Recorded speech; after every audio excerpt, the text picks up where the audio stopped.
Hello everyone, welcome to foundation classes. My name is Amit. चलिए आज के सेशन को स्टार्ट करते हैं।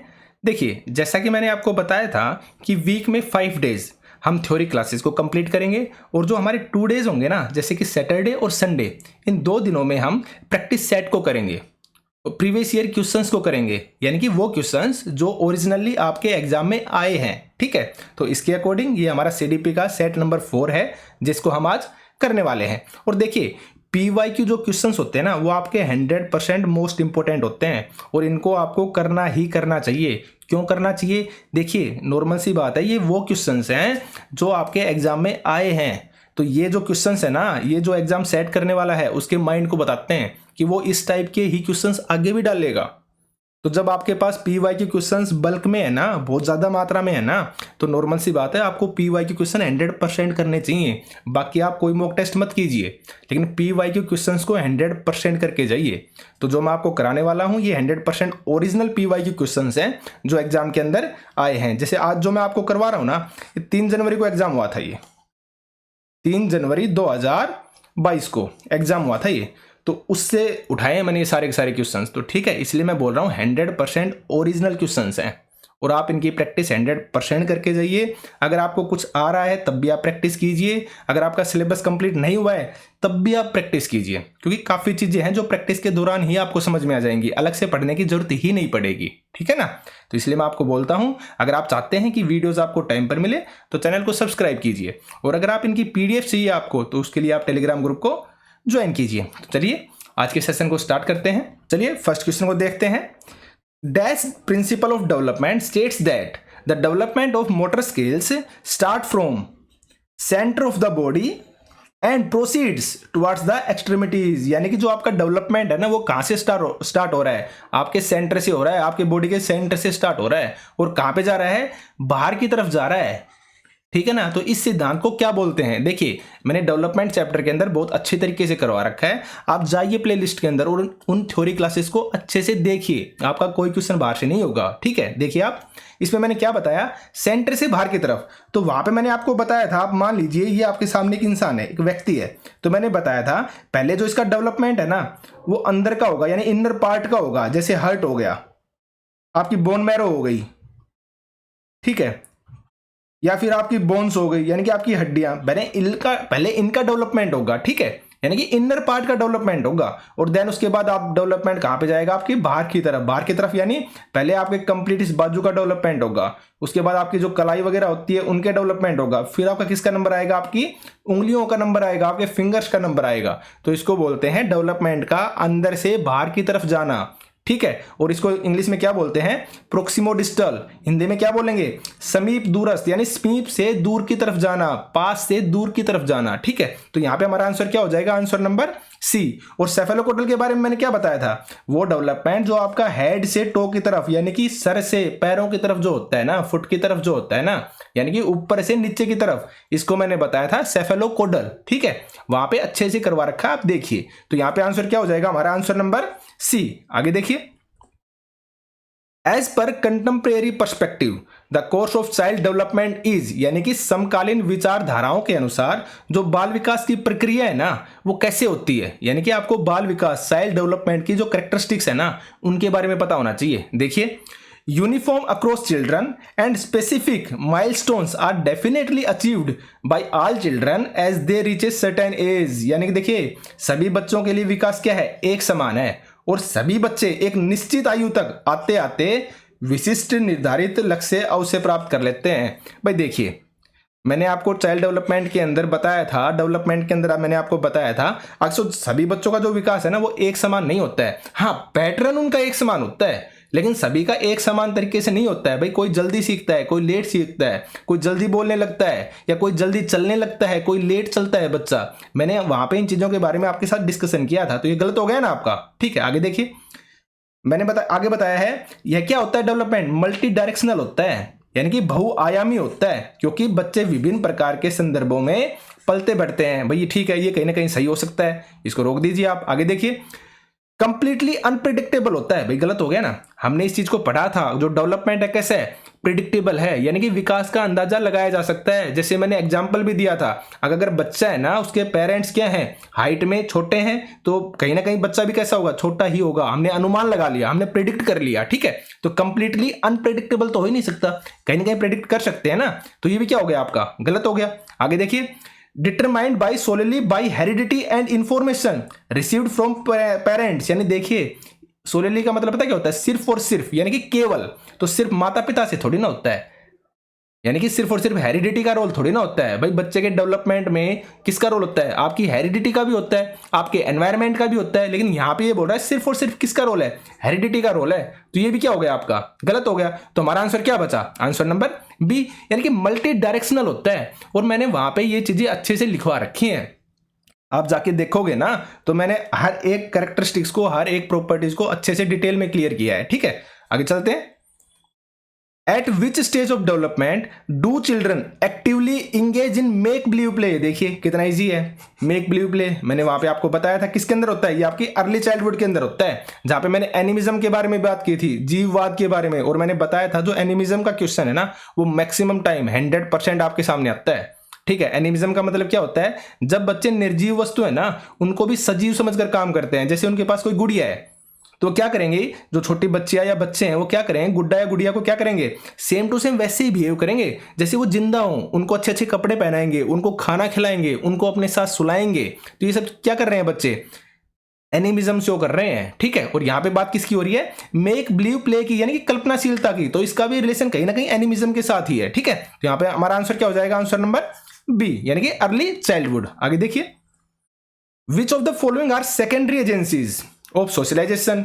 जो मैंने वाइगोट्स की थ्योरी बताई थी, वहां पे मैंने आपको अच्छे से बताया था अब प्राइमरी एजेंसी कौन सी होती है, सेकेंडरी एजेंसी कौन सी होती है, मैंने अच्छे से बात की थी। तो वहां पे मैंने आपको बताया था जो प्राइमरी एजेंसी होती है ना, वो होती है आपकी फैमिली। और इसके अलावा जो आपकी मीडिया हो गया, आपका रिलीजियस इंस्टीट्यूशन हो गया, आपका स्कूल हो गया, आपके नेबर्स हो गए, ठीक है ना, आपका फ्रेंड सर्कल हो गए, यानी कि आपका फ्रेंड्स हो गए, आपका पीयर ग्रुप्स हो गया, ठीक है। और ये जैसे आपका टीवी हो गया। तो ये सारी चीजें मैंने, जैसे मीडिया आ गया ना, तो ये सारी चीजें मैंने किस में बताई थी, सेकेंडरी एजेंसी के अंदर बताई थी, ठीक है। तो यहां पर देखिए आप सेकंड, थर्ड और फोर्थ कहां पे आपका आंसर, आंसर नंबर सी, क्योंकि फैमिली किस में आ गई, फैमिली तो आपकी प्राइमरी में आ गई ना। तो आंसर क्या हो जाएगा हमारा, आंसर नंबर सी। आगे देखिए, Ruhi is shown 3 pencils and she observe that pencil A is longer than pencil B. यानी कि पेंसिल ए है ना, वो किससे बड़ी है, पेंसिल बी से बड़ी है। And pencil B is longer than pencil C, और जो पेंसिल बी है वो किससे बड़ी है, पेंसिल सी से बड़ी है।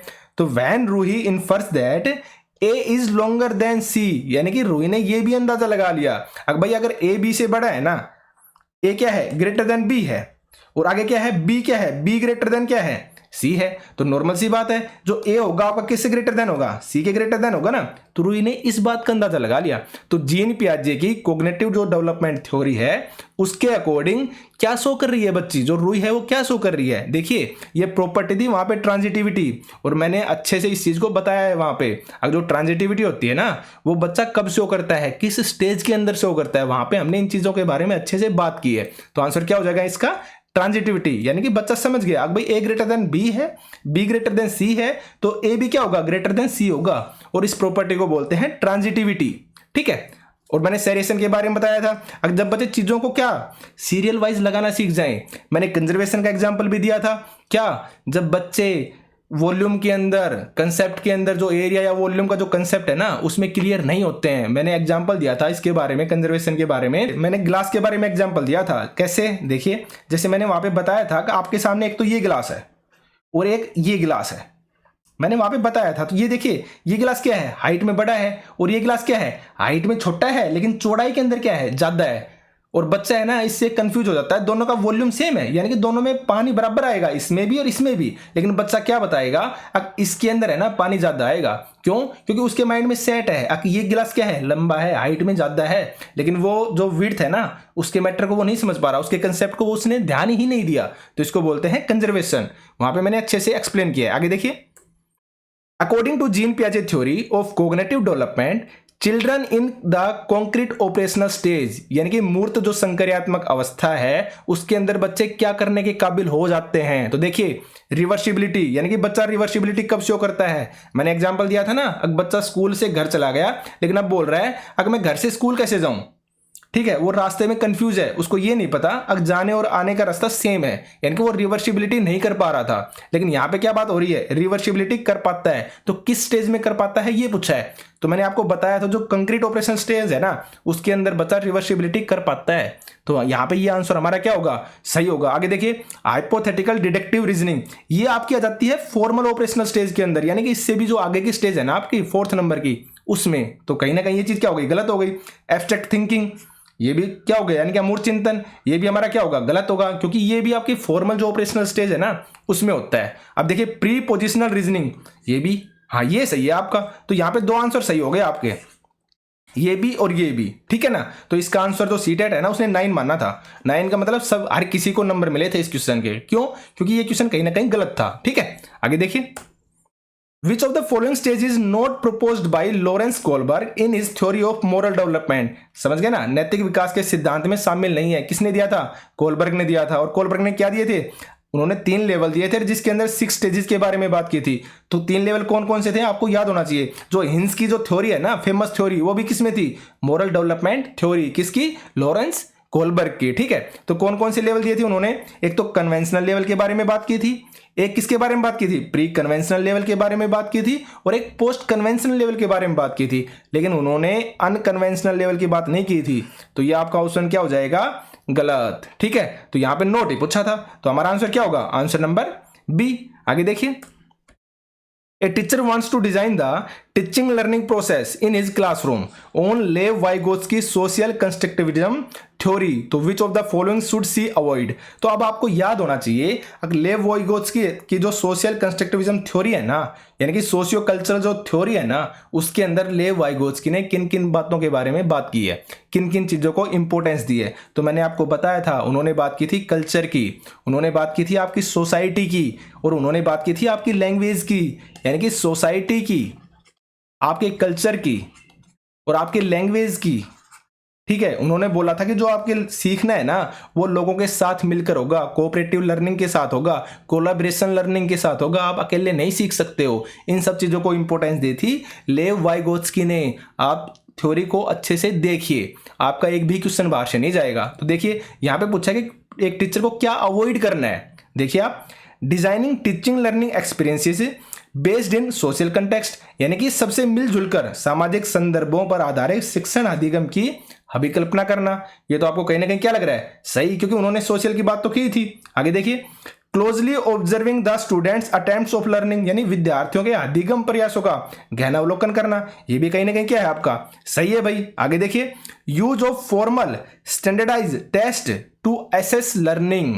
ठीक है, देखते हैं आगे, कंफ्यूज है आप, छोड़ दीजिए। आगे देखिए आवश्यकता के अनुसार आधारभूत सहायता का प्रयोग करना, यानी कि स्केफोल्डिंग देना। स्केफोल्डिंग की बात भी किसने की थी, वाइगोत्स्की ने की थी। तो हमारे पास बचा क्या, ऑप्शन नंबर सी। और मैंने आपको हमेशा बताया है जब भी मैंने प्रैक्टिस सेट करवाए हैं, अब जो स्टैंडर्डाइज टेस्ट है ना वो हमें कभी भी नहीं करने हैं। स्टैंडर्डाइज टेस्ट का मतलब होता है कि आपने कोई चीजें फिक्स कर दी हैं, उसके मानक बना दिए कि ये चीज ऐसे ही होगी। और मैंने हमेशा बात की है जब भी हम बच्चों को सिखाएंगे ना तो हमें फ्लेक्सिबल रहना है, कभी भी किसी चीज के अंदर हमें क्या नहीं बनना, रिजिड नहीं बनना है। तो इसलिए ये आंसर हमारा क्या हो जाएगा, गलत हो जाएगा। तो यहाँ पे आंसर क्या होगा, आंसर नंबर सी। अब ये हमें अवॉइड करना है। ठीक है, आगे देखिए to facilitate students learning which of the following is suggested by Lev Vygotsky in his theory of social constructivism. अब नॉर्मल सी बात है, सेम वही प्रोसेस दोबारा है भाई। लेव वाइगोत्स्की ने किन चीजों के बारे में बात की थी, उन्होंने सोसाइटी के बारे में बात की थी, उन्होंने कल्चर के बारे में बात की थी, ठीक है ना,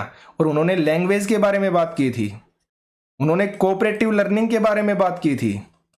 ठीक है, कोऑपरेटिव लर्निंग यानी कि सबके सहयोग से, उन्होंने कोलैबोरेशन यानी कि सबसे आप मिलजुल कर काम कीजिए, इस बारे में बात की थी। ठीक है, यानी कि वो एक सोशल बंदे थे। उन्होंने बोला कि जो आपका सीखना है ना वो सोसाइटी में रहकर ही होगा, लोगों के बीच रहकर ही होगा। तो यहाँ पे पूछा गया है अब कौन सी जो है ना स्टूडेंट्स में क्या कर रही है, हेल्प कर रही है। देखिए आप, सबसे पहले है पीयर कोलैबोरेशन, देखिए कोलेब्रेशन आ गया ना।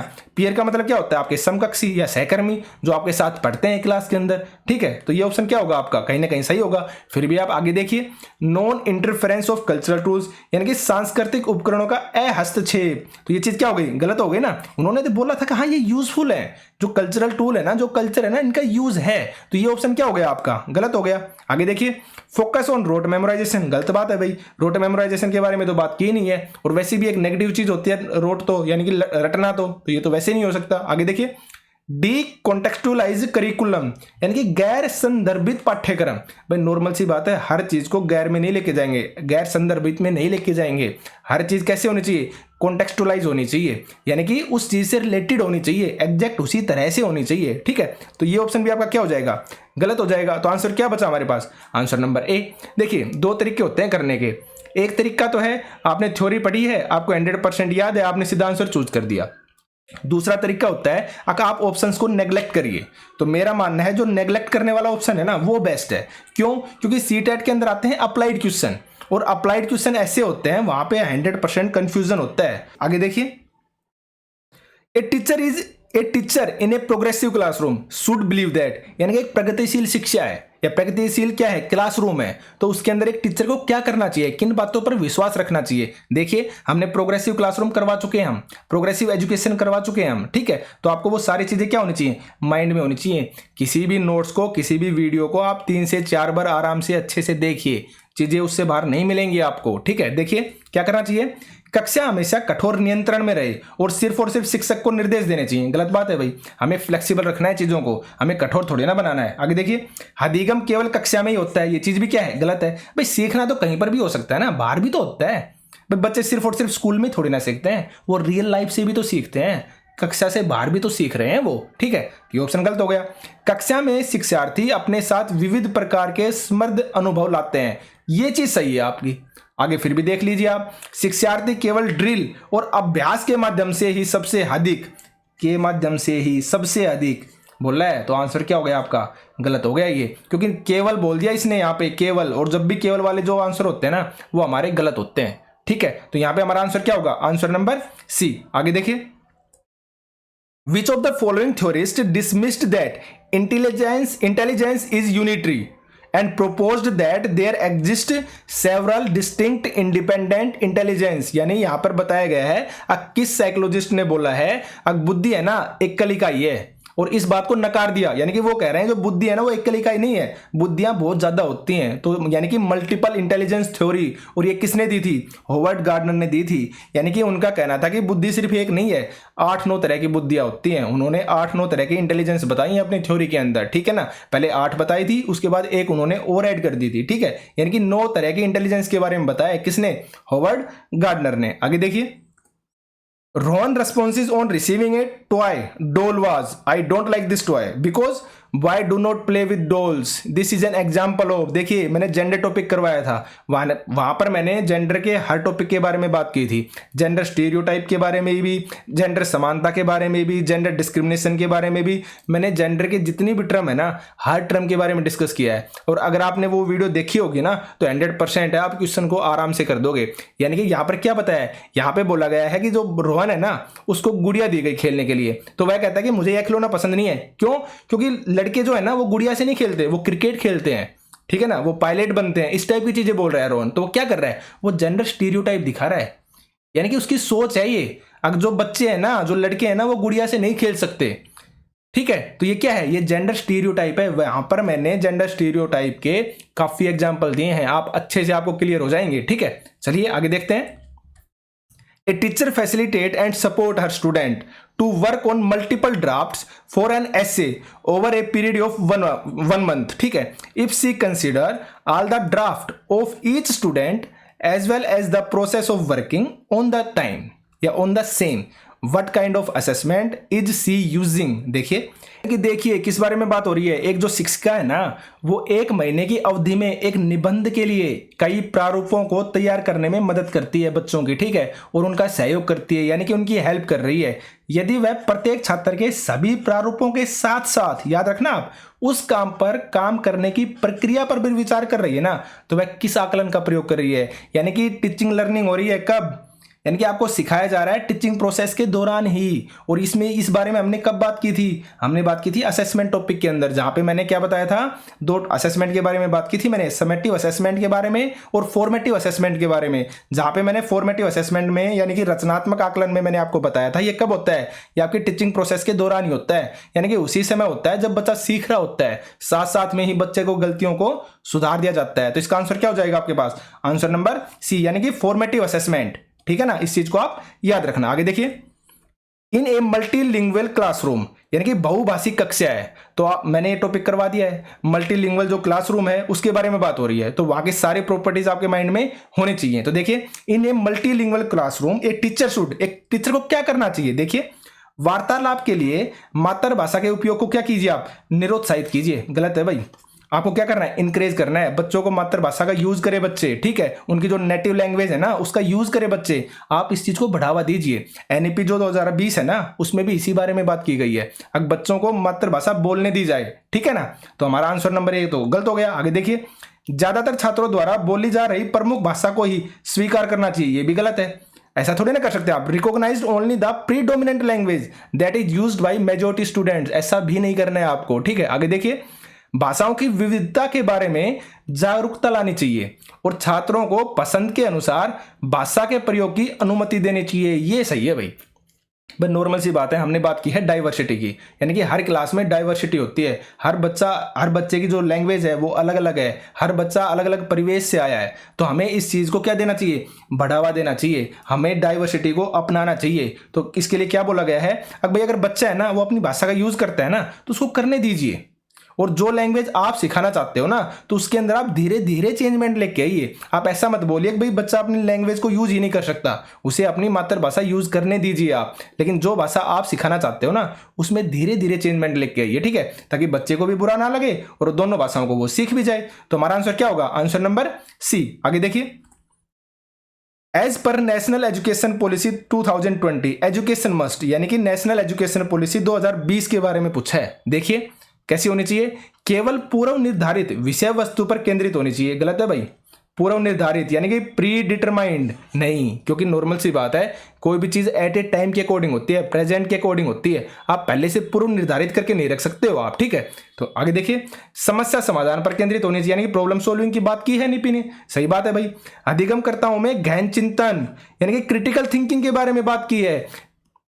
जब आप एनईपी 2020 की वीडियो देखेंगे ना मेरी, वहाँ पे मैंने इन चीज़ों को बड़े बड़े अक्षरों में बहुत ही अच्छे से डिटेल में बताया है, और मैंने वहाँ पे ये भी बोला है सिर्फ और सिर्फ इन्हीं वर्ड्स को याद रखना आप, इनसे बाहर आपको कोई वर्ड मिलेगा ही नहीं, ठीक है। तो क्रिटिकल थिंकिंग के बारे में बात की है, सही है भाई। Inquiry driven and discovery, yes discovery के बारे में बात की गई है। तो हमारा आंसर क्या होगा, आंसर नंबर ए, यानी कि मस्ट इंक्लूड पूछा है, ठीक है। तो आंसर क्या हो जाएगा हमारा 2, 3 एंड 4, जिसमें 2, 3 एंड 4 होगा ना वो, तो आंसर नंबर ए हमारा क्या होगा आंसर। आगे देखिए, in order to complete her syllabus a teacher always expect answers from a performed या preferred group of learners the teacher action is, यानी कि एक जो टीचर है ना वो क्लास में पढ़ा रहा है, वो क्या कर रहा है, पाठ्यक्रम को जल्दी पूरा करने के लिए एक शिक्षक हमेशा अपनी पसंद के जो बच्चे होते हैं ना उनसे उत्तर पूछ लेता है। तो शिक्षक के द्वारा क्या किया जा रहा है, देखिए नॉर्मल सी बात है, ये जो चैप्टर है ना, ये जो क्वेश्चन है ना, ये कहाँ से पूछा गया है, जो भेदभाव वाला जो टॉपिक है ना, जेंडर का जो टॉपिक है ना, वहां से पूछा गया है। और वहां पे मैंने आपको बताया था जब कोई भी चीज होती है ना, तो जब आप एक के साथ कर रहे हो और दूसरे के साथ नहीं कर रहे हो ना, तो आप भेदभाव कर रहे हो, यानी कि एक का आप पक्ष ले रहे हो और एक के साथ आप क्या कर रहे हो, भेदभाव कर रहे हो, ठीक है। तो यहाँ पे टीचर क्या कर रही है, पाठ्यक्रम को जल्दी पूरा करना है, तो इसलिए वो क्या करती है, अगर भाई क्लास के बीच में है ना कोई प्रॉब्लम ना आए, तो या तो वो बच्चों से क्वेश्चन ही नहीं पूछेगी, या फिर वो उन बच्चों से क्वेश्चन पूछेगी जो उसकी पसंद के होंगे, जो अच्छे पढ़ने वाले होंगे, क्योंकि उसको पता है ये आंसर दे देंगे, और आंसर दे देंगे तो तुरंत हम अगला क्वेश्चन कर लेंगे। क्योंकि अगर वो ऐसे बच्चों से पूछ लेगी ना जो आंसर नहीं दे पाएंगे, तो उसे एक्सप्लेन करना पड़ेगा, अगर भाई ये क्वेश्चन गलत क्यों बताया आपने, उसको सही भी बताना पड़ेगा। तो इससे क्या होगा, टाइम लगेगा, पाठ्यक्रम जल्दी पूरा नहीं हो पाएगा, समझ रहे हो ना आप। तो इसलिए टीचर क्या करेगी, अपने पसंद के बच्चों से पूछेगी, और ऐसा करके वो क्या कर रही है, पाठ्य is justified for completing the syllabus, गलत है भाई। Is showing that the teacher has good skills to identify best student of her class, गलत, हमें ऐसा तो करना ही नहीं है, नॉर्मल सी बात है, हमें ये कभी भी नहीं निकालना है कि भाई ये अच्छा बच्चा है, ये गलत बच्चा है, ये पढ़ाई में अच्छा है, ये पढ़ाई में अच्छा नहीं है, यानी कि भेदभाव डिस्क्रिमिनेशन तो हमें करना ही नहीं है, ठीक है। तो ये भी गलत हो गया। Is deprived other students of equal opportunity, हाँ ये है, पर नॉर्मल सी बात है, आप बच्चों को, बाकी जो बच्चे हैं ना, उनको सीखने के अवसर ही नहीं दे रहे, समान अवसर नहीं दे रहे, आप उनको वंचित रख रहे हो, यानी कि उन्हें सीखने नहीं दे रहे हो। तो हमारा आंसर क्या हो जाएगा? Answer number C. आगे देखिए, नेक्स्ट हमारा क्वेश्चन है, to support inclusion of students having dyscalculia, यानी कि जो बच्चे हैं ना वो डिसकैलकुलिया से पीड़ित हैं। और डिसकैलकुलिया का मतलब क्या हो गया? आपका मैथ से रिलेटेड, मैंने इस बारे में आपको बताया है। तो ऐसे छात्रों के समावेशन हेतु क्या महत्वपूर्ण है, यानी कि एक टीचर को क्या करना चाहिए? देखिए, कार्य पूर्ण करने के लिए एक सख्त समय और बाध्यताएं निश्चित करना गलत है भाई। मैंने बताया ना, हमेशा क्या रखनी है आपको? फ्लेक्सिबिलिटी रखनी है, कोई भी चीजें आपको फिक्स नहीं करनी है, इस चीज को याद रखना आप। आगे देखिए, छात्रों को दृश्य आधारित परिकलन यानी कि कैलकुलेटर और गणित संबंधी प्रयोजता यानी गणित ऐप उपलब्ध करवाना। हाँ, ये कहीं ना कहीं आपकी सही हो सकती है। अब इससे बच्चों को क्या मिलेगी? इससे बच्चों को हेल्प मिलेगी। आगे देखिए, पाठ्यांश में मौजूद प्रसंगोचित जानकारी को निष्प्रभाव करने के लिए अतिरिक्त विषय वस्तु जोड़ देना गलत है भाई। अतिरिक्त विषय वस्तु तो आप जोड़ ही नहीं सकते, पर नॉर्मल सी बात है, बच्चा पहले ये चीज नहीं कर पा रहा तो आप अतिरिक्त देके क्या कर लोगे? गलत है ना, तो ये भी नहीं हो सकता आपका आंसर। आगे देखिए, छात्र के अधिगम के आकलन के लिए सिर्फ मानकीकृत विधियों, मैंने बताया था स्टैंडर्डाइज, इनका तो यूज आपको करना ही नहीं है, पीछे आ चुका है ऐसा आंसर आपके पास, ठीक है। तो वो हमारा गलत था, हमें कभी भी फिक्स नहीं होना है, रिजिड नहीं होना है, हमें कैसे रहना है? फ्लेक्सिबल रहना है। तो ये आंसर भी क्या हो गया आपका? गलत हो गया। तो आंसर क्या होगा हमारा? Answer number B. आगे देखिए, which of the following material will not be beneficial for a student with visual impairment, यानी कि बच्चा दृष्टिबाधित है, वो अच्छे से देख नहीं पाता है, तो उनमें से दी गई सामग्रियों में से कौन सी सामग्री उसके लिए लाभदायक नहीं है? देखिए आप, टैक्टाइल ग्लोब, टैक्टाइल का मतलब होता है जिस चीज को आप स्पर्श कर पाते हैं, यानी कि स्पर्शिक, जिसको आप स्पर्श कर पाए। तो नॉर्मल सी बात है, जो बच्चा नहीं देखेगा वो चीजों को छू कर तो सीख सकता है ना तो ये चीज तो कहीं ना कहीं आपकी सही है। आगे देखिए, बुक्स विद स्मॉल प्रिंट, इसमें कंफ्यूज है भाई, नॉर्मल सी बात है ये नहीं होगा, ये गलत है आपका। क्यों? देखिए, नॉर्मल सी बात है, बुक है तो पहले बच्चे को दिखाई नहीं दे रहा और आपने उसका जो प्रिंटिंग है वो और स्मॉल कर दिया, तो ये तो गलत हो गया ना। फिर भी आप आगे देखिए, स्क्रीन रीडिंग सॉफ्टवेयर, ये भी आपका क्या है? सही है, क्योंकि बच्चा खुद, जो स्क्रीन रिकॉर्डर है ना, वो खुद बच्चे को बोल रहा है अपनी वॉइस के अंदर। ब्रेल बुक्स, ये तो नॉर्मल सी बात है, दृष्टिबाधित के लिए होती हैं, सबको पता है। तो आंसर क्या होगा हमारा? Answer number B. आगे देखिए, इन ए लैंग्वेज क्लासरूम, फिर से आ गया, एक लैंग्वेज क्लासरूम है तो उसके अंदर एक टीचर को क्या करना चाहिए? देखिए, भाषा शिक्षण के दौरान एक अध्यापिका को लिखित वस्तु के साथ साथ श्रवण पुस्तकें भी उपलब्ध करवानी चाहिए। नॉर्मल सी बात है, लैंग्वेज क्लासरूम है तो लैंग्वेज क्लासरूम में क्या होगा भाई? बच्चे सुनकर सीखेंगे, तो श्रवण पुस्तकें भी दे रही है, कहीं ना कहीं सही है। आगे देखिए, प्रस्तुतिकरण के विभिन्न विकल्प विभिन्न अधिगमकर्ताओं जैसे कि पठन विकारों से जूझते विद्यार्थियों की जरूरतों को पूरा करते हैं। ये चीज भी क्या है आपकी? सही है, यानी कि ऊपर जो स्टेटमेंट दी है ना, इस स्टेटमेंट की जो कमी है उसको ये जो तर्क है ना, जो रीजन है ना, ये पूरा कर रहा है। कैसे? देखिए, ऊपर उन्होंने बात की है, अगर टीचर है ना, शिक्षण के दौरान, भाषा शिक्षण के दौरान लिखित वस्तु तो बच्चों को दे रही है, साथ साथ में और क्या देना चाहिए? श्रवण पुस्तकें भी देनी चाहिए। इससे क्या होगा? देखिए, इससे जो विभिन्न जो अधिगम करता है ना, जिनको पढ़ने में प्रॉब्लम आती है, उनकी जरूरत भी पूरी हो जाएगी। भाई नॉर्मल सी बात है, जो पढ़ नहीं सकते वो सुन तो सकते हैं ना, तो उनकी प्रॉब्लम खत्म हो गई ना। तो कहीं ना कहीं ये दोनों स्टेटमेंट क्या है? सही है। तो हमारा आंसर क्या होगा? Answer number A. अब ए भी सही है और आर भी सही है, और जो आर है वो ए का सही एक्सप्लेन भी करता है, ठीक है। आगे देखिए, एक क्रिएटिव चाइल्ड, देखिए नॉर्मल सी बात है, क्रिएटिविटी की बात आ गई, तो आप आगे देखिए, एक creative child is likely to have, यानी कि एक सृजनात्मक जो बालक होता है ना, उनमें निम्नलिखित में से कौन कौन से गुण मौजूद होते हैं? देखिए आप, डाइवर्जेंट थिंकिंग, कन्वर्जेंट थिंकिंग, गलत हो गया भाई। मैंने बताया था ना, क्रिएटिविटी कब होगी? क्रिएटिविटी का जो रिलेशन है वो डाइवर्जेंट थिंकिंग के साथ होता है, और ये चीजें मैं क्वेश्चन डालता हूं, मेरी जो कम्युनिटी टैब है ना उसके अंदर भी मैं क्वेश्चंस डालता हूं, आप वहां पे जाइए और वहां पे जो मैं क्विज डालता हूं ना उनको करने की कोशिश कीजिए, ठीक है। तो वहां पे मैंने ये क्वेश्चन डाला था, जो क्रिएटिविटी होती है ना वो किससे रिलेटेड होती है, तो वहां पे मैंने आंसर दिया था डाइवर्जेंट थिंकिंग के साथ, तो ये आपका सही है।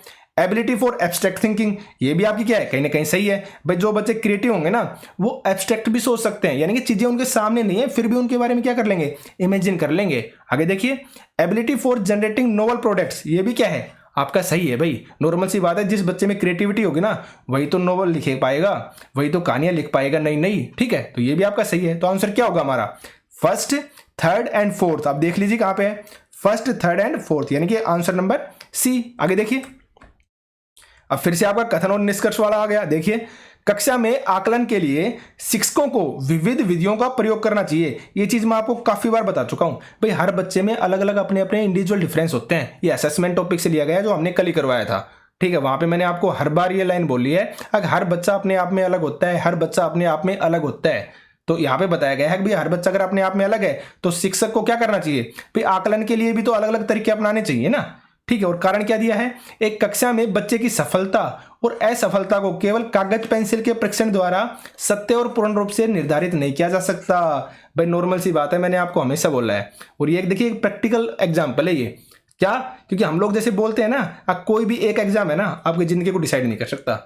आप किसी एक एग्जाम में फेल हो गए ना, तो इसका मतलब ये नहीं कि आप पूरी लाइफ में फेल हो गए। इस टाइप की बातें आपने मोटिवेशनल बातें हमेशा सुनी होंगी, तो उसी का एग्जाम्पल यहाँ पे दिया है, इसलिए मैं बोलता हूँ हमेशा अप्लाइड क्वेश्चन आते हैं। ठीक है, तो यहाँ पे बताया गया है एक टीचर को है ना कक्षा के अंदर अलग अलग विधियों का प्रयोग करना चाहिए। क्यों करना चाहिए, क्योंकि हर बच्चा अपने आप में अलग होता है, और अगर हर बच्चा अलग है ना तो कोई खेलने में अच्छा होगा, कोई पढ़ने में अच्छा होगा, कोई सुनकर अच्छा सीख पाएगा, कोई लिखकर अच्छा सीख पाता है। तो नॉर्मल सी बात है, अलग अलग मेथड का यूज करना पड़ेगा। अगर आपने पेन पेपर टेस्ट ले लिया तो नॉर्मल सी बात है, जो बच्चे लिखने में अच्छे हैं ना वही तो टॉप करेंगे ना, बाकी बच्चों का क्या। तो इसलिए बोला गया है विविध विविध तरीकों का प्रयोग कीजिए। तो देखिए इसमें भी क्या हो गया, दोनों सही हैं, यानी कि ए और आर भी सही है और आर ए की सही व्याख्या भी करता है। आगे देखिए, एक अवधारणा को पढ़ाने के लिए एक शिक्षक क्या कर रहा है, कई उदाहरण दे रहा है और बाद में छात्रों से उन उदाहरणों के माध्यम से एकत्रित जानकारी पर विचार करने के लिए नियम बनाने के लिए कहता है। एकदम इजी है, मैंने बताया था आपको, इंडक्टिव मेथड और डिडक्टिव मेथड, यानी आगमनात्मक विधि और निगमनात्मक विधि दोनों के बारे में मैंने बात की थी, इंडक्टिव और डिडक्टिव मेथड के बारे में। तो वहां पे मैंने बताया था पहले आपको एग्जाम्पल दिए जाएंगे और एग्जाम्पल से क्या करवाया जाएगा, नियम बनवाए जाएंगे। तो ये किस में था, आपके इंडक्टिव मेथड के अंदर था। वहां पे मैंने एग्जाम्पल दिया था कि आपके सामने एक बोर्ड है जिसपे पहले लिख दिया जाएंगे कुछ नाम, जैसे अमित लिख दिया, सुमित लिख दिया, मैंने एग्जैक्ट ये एग्जाम्पल दिए थे, ताजमहल लिख दिया, ये बताया था मैंने। और फिर आपको लास्ट में बताया जाएगा ये सब क्या है, ये सब संज्ञा है, यानी कि नाउन है। तो क्या किया, पहले आपको एग्जाम्पल्स दिए और एग्जाम्पल से आपको क्या बताया, अब ये क्या है, एक नियम है, यानी कि संज्ञा है। तो ये क्या हो गया, आपका इंडक्टिव मेथड हो गया। तो आंसर क्या हो जाएगा हमारा, आंसर नंबर बी। ठीक है, आगे देखिए, to gain cooperation of students in classroom management a teacher should, यानी कि कक्षा के अंदर है ना बच्चों का सहयोग प्राप्त करने के लिए एक टीचर को क्या करना चाहिए। देखिए, स्वयं की कठोर और अटल नियमों को स्थापित करना गलत है भाई, मैंने बताया ना हमेशा फ्लेक्सिबल रहना है, टीचर को अपना नेचर शांत रखना है, ऐसा नहीं आप कठोर नियम बना दोगे, फ्लेक्सिबल बनाने हैं भाई। आगे देखिए, विद्यार्थियों के दुर्व्यवहार के बारे में अभिभावकों से बार बार शिकायत करना, बार बार गलत हो गया भाई। ठीक है, आप शिकायत कर सकते हैं, अगर बच्चा कुछ एक्स्ट्रा ऑर्डिनरी शरारत करता है तो आप पेरेंट्स को बोल सकते हैं, लेकिन आप बार बार नहीं बोलेंगे भाई, आप भी तो टीचर हैं, आप भी तो कुछ सॉल्यूशन कीजिए। तो ये हमारा क्या हो गया, ऑप्शन गलत हो गया। आगे देखिए, मापदंडों का पालन न करने वाले विद्यार्थियों को फटकार लगाना, ये भी क्या है, गलत है। आप बच्चों को डांट नहीं सकते, आप अच्छे से आराम से, कहते हैं ना आज के टाइम में तो पिटाई बंद हो चुकी है ना स्कूल के अंदर, आप समझ सकते हो। तो ये भी हमारा ऑप्शन क्या हो गया, गलत हो गया। बच्चा क्या, ऑप्शन नंबर डी, बिना सोचे समझे यही हो जाएगा। फिर भी आप पढ़ लीजिए, छात्रों के सहयोग से कक्षा के लिए मानदंड और नियम स्थापित करना, ये आपका क्या हो जाएगा, सही हो जाएगा। आगे देखिए, choose the option that correctly represent the context in which learning takes place in children, यानी कि बच्चे कहाँ कहाँ पर सीखते हैं, किन चीज़ों से सीखते हैं। देखिए आप, खेलकूद से 100% बच्चे सीखते हैं भाई, घर में बिल्कुल सीखते हैं, कक्ष में यानी क्लासरूम में भी सीखते हैं। तो आंसर क्या हो जाएगा, 3 हो जाएंगे, एकदम इजी क्वेश्चन है। आगे देखिए, which of the following is not an effective way to facilitate problem solving skills among students, यानी कि निम्नलिखित में से कौन सी चीज है जो प्रॉब्लम सॉल्विंग स्किल्स के अंदर बच्चों की हेल्प नहीं करेगी। देखिए, विषयों पर चर्चा को सुविधाजनक बनाना और छात्रों को भागीदारी के प्रोत्साहित करना, ये तो सही है भाई, इससे तो प्रॉब्लम सॉल्विंग में हेल्प मिलेगी ना। आगे देखिए, छात्रों को विचार मंथन करने और समस्याओं को हल करने के लिए, विचार उत्पन्न करने के लिए प्रोत्साहित करना, ये भी सही है भाई। नॉर्मल सी बात, आप बच्चों को क्या कह रहे हो, अब भाई आपस में बातचीत कीजिए, विचार विमर्श कीजिए किसी टॉपिक के ऊपर, यानी कि ग्रुप डिस्कशन कीजिए आप। ठीक है, आगे देखिए, छात्रों को समस्याओं का समाधान खोजने के लिए विभिन्न प्रकार की शिक्षण सामग्री प्रदान करना, यह भी सही है, क्योंकि आप बच्चे को स्कैफोल्डिंग दे रहे हैं, उसकी हेल्प कर रहे हैं। आगे देखिए, प्रत्येक समस्या के लिए पूर्व निर्धारित, मैंने बताया था ना पीछे क्वेश्चन आ चुका है, पूर्व निर्धारित चरण दर चरण प्रक्रिया के लिए उपयोग पर जोर दें, ये आपका क्या हो जाएगा, गलत हो जाएगा। यही हमारा आंसर क्या हो जाएगा, आंसर। मैंने अभी पीछे थोड़ी देर पहले बताया था, अगर आपको प्री डिटरमाइंड स्टेप के अनुसार नहीं चलना है, आपको प्रेजेंट के अनुसार चलना है। इसलिए मैं बोलता हूं, जब आप प्रैक्टिस सेट करेंगे, चीजें बार बार वही रिपीट होंगी, वही वर्ड्स आपके सामने बार बार आएंगे और चीजें क्या हो जाएंगी, आसान हो जाएंगी। आगे देखिए, which of these in characteristics of A constructivist classroom, यानी कि संरचनावादी जो क्लास होती है, कंस्ट्रक्टिविस्ट जो क्लासरूम होती है, उसके बारे में पूछा गया और मैं करवा चुका हूं इसको। देखिए आप, learners are passive in the process of learning, गलत है भाई। मैंने बताया ना, बच्चा हमेशा एक्टिव होता है, कभी भी पैसिव नहीं होता है, ठीक है। हमेशा कैसा मिलेगा आपको, एक्टिव मिलेगा, गलत हो गया। आगे देखिए, maximum emphasise is given on the rote memorisation, गलत हो गया भाई। आपको रटने पर तो बल देना ही नहीं है, आपको तो सिखाने पर बल देना है ना बच्चे को, तो गलत हो गया ना। आगे देखिए, asking of questions bye children is not encouraged in the classroom, गलत हो गया भाई। नोट नहीं, हमें तो इनकरेज करना है भाई, हमें तो बढ़ावा देना है ना। बच्चे क्वेश्चन पूछे आपसे बार बार, आप उनको मना थोड़ी ना करोगे, तो ये भी क्या हो गया, गलत हो गया। हमारा आंसर क्या बच गया, आंसर नंबर डी। आप खुद देखिए कितना आसान है, इसलिए मैं बोलता हूं नेग्लेक्ट वाले तरीके से जाइए, इससे आप कंसेप्ट को भी अच्छे से समझेंगे और चीजें खुद ही अपने माइंड में क्या कर पाएंगे, रिवाइज भी कर पाएंगे। इसमें क्या दिया देखिए, the previous experiences of children are used for construction of new knowledge in the classroom, गलत है भाई ना, सही है भाई। क्यों, पर नॉर्मल सी बात है, पुरानी चीजें हैं ना, उसी से तो आप नई चीजें सीखते हैं ना। तो आंसर क्या होगा हमारा, आंसर नंबर डी।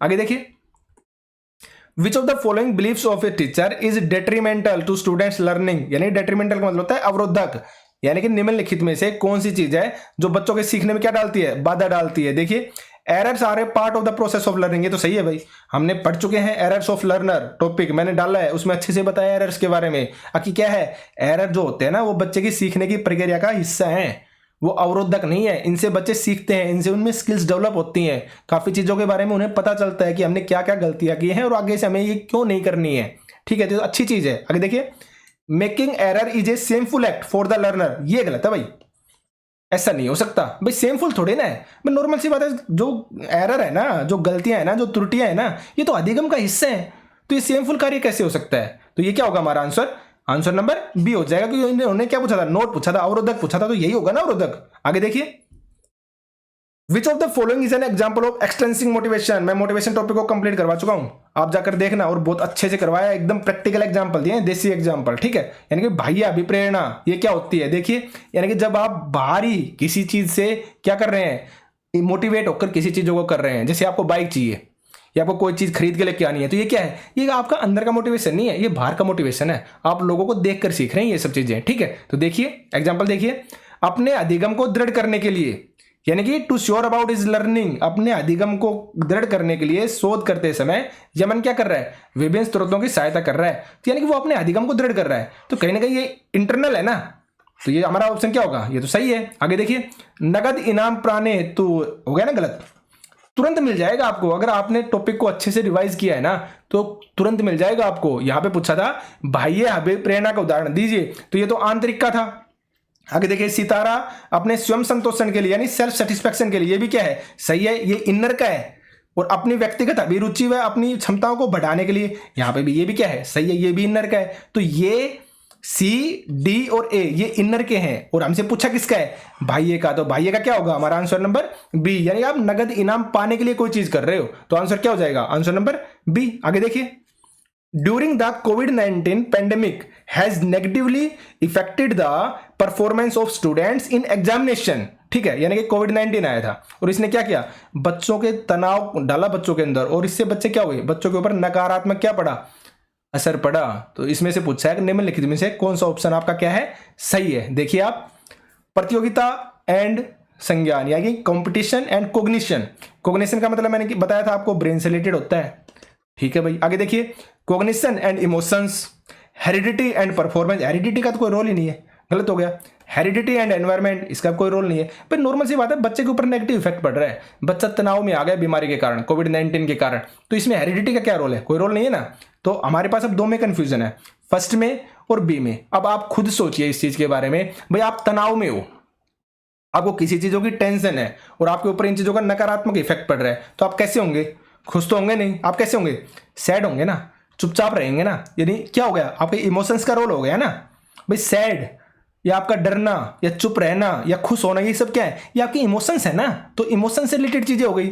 और क्या कह रहा है, नकारात्मक प्रभाव डाल रहा है, किस पे डालेगा, आपके ब्रेन पे डालेगा। तो आंसर क्या होगा हमारा, आंसर नंबर बी, यानी कि कॉग्निशन एंड इमोशंस। आपको इस तरीके से सोचना है। भाई नॉर्मल सी बात है, कंपटीशन का तो कोई रोल ही नहीं है ना भाई, नकारात्मक प्रभाव डाल रहा है, तो नकारात्मक प्रभाव के अंदर प्रतियोगिता कहां से आ गई, सीधी सी बात है। तो आंसर क्या होगा हमारा, आंसर नंबर बी। आगे देखिए, learning is more meaningful and effective when it is majorly. मैंने हमेशा इस चीज के बारे में बात की है कि हमेशा हमें बच्चे को आगे रखना है, बच्चे को सेंटर मानकर चीजों को करना है। तो देखिए टीचर डायरेक्टेड होनी चाहिए, गलत है भाई। डायरेक्टेड बाय पीयर्स यानी कि आप सहपाठियों से सीखते हैं, ये भी गलत है। टेक्स्ट बुक सेंट्रिक, ये भी गलत है। सेल्फ डायरेक्टेड यानी कि स्वनिर्देशित, यानी कि बच्चा खुद से मोटिवेटेड है, खुद से चीजों को कर रहा है। तो हमारा आंसर क्या हो जाएगा? Answer number D. तो देखिए ये हमारे 30 क्वेश्चंस थे। इसी तरीके से हम डेली प्रैक्टिस सेट करेंगे 2 दिन, सैटरडे और संडे को, और आपको ये 100% देने हैं और इनका बेनिफिट आप खुद देखना, ठीक है ना। तो आज के सेशन को यहीं पे समाप्त करते हैं। Thank you.